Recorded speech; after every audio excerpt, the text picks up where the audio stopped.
Will web dev die? You may think web dev is useless with all those tools like Wix and Squarespace, Weebly, etc. People generally think that web devs will not be needed anymore because of these web design tools. Here are some good reasons why web dev won't die. Customization. Ready-made templates lack diversity. Although you can change colors, background, and graphics, still the web design will feel way more typical.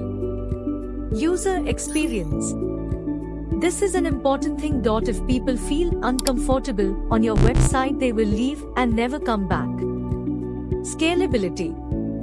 It is impossible to build large platforms like Facebook or Instagram, for example, with millions of users using these tools like Wix. Although people have tools to address their issues single-handedly, we will always need web developers. Web dev isn't dying, it's changing. Developers who can adapt quickly and have strong fundamentals will win.